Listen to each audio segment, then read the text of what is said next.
2025 SLST 9, 10 এবং 11, 12 পুরো নিয়োগ প্রক্রিয়াটা কলকাতা হাইকোর্টের উপর নির্ভর করছে, তোমরা সবাই জানো।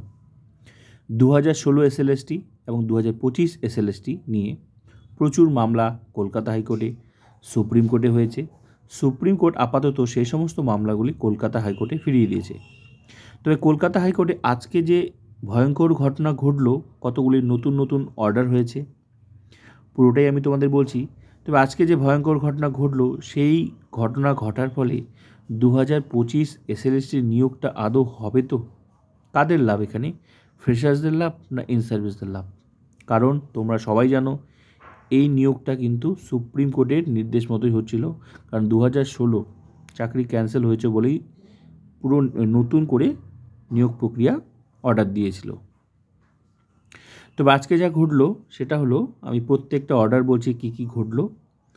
সবচেয়ে ভয়ঙ্কর যেটা ঘটনা, 2016 SLST থেকে এক্সপায়ারি প্যানেল থেকে কারা নিয়োগ পেয়েছিল, পিটিশনারদের উকিলের ভিত্তিতে কিন্তু অর্ডার লেখা হচ্ছিল। সেই অর্ডারটা কি এক্সপায়ারি প্যানেলকে টেইন্টেড বলে ঘোষণা হয়ে যাচ্ছিল, সেরকম অর্ডার কিন্তু লেখা হয়ে যাচ্ছিল, মানে অর্ডার হয়ে যাচ্ছিল পিটিশনারদের উকিলের ভিত্তিতে।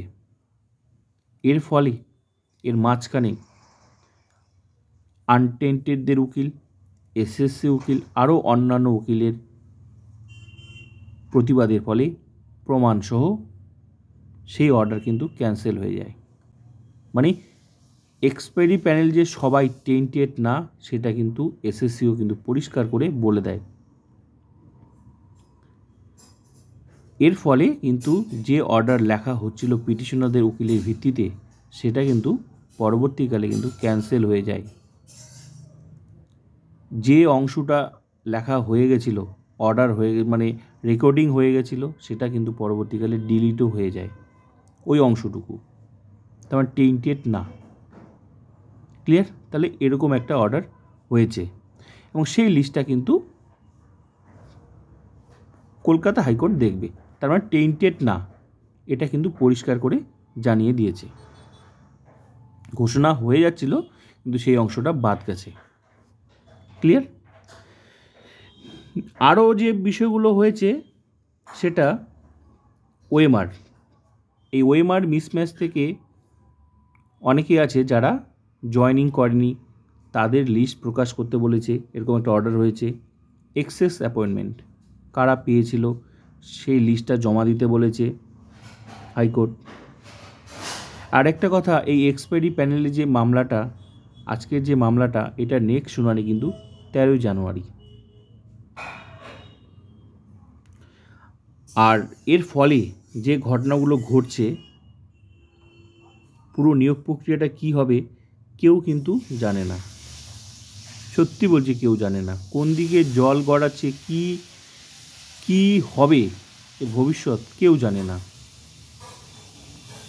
কেউ জানে না। আর 10 মার্কস নিয়ে আপাতত আজকে সেরকম কোনো শুনানি হয়নি, 10 মার্কস নিয়ে শুনানি হয়নি। তো এরকম ছোট ছোট বিভিন্ন অর্ডার হয়েছে। তারপর আনটেন্টেড লিস্ট প্রকাশ করার কথা এক জায়গায় বলা হয়েছিল, তবে সেটা পরিষ্কার নয় যে লিস্ট প্রকাশ হবেই, সেরকম কিন্তু অর্ডার মানে বোঝা যায়নি ব্যাপারটা।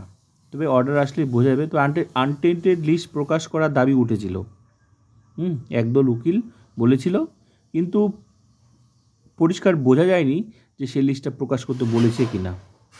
অর্ডার হলে অবশ্যই বোঝা যাবে, তবে দাবি উঠেছে আনটেন্টেড লিস্ট প্রকাশ করার। তবে যা যা ঘটলো মোটামুটি আমি তোমাদের সামনে তুলে দিলাম সংক্ষেপে। দেখা যাক নেক্সট কী হয়।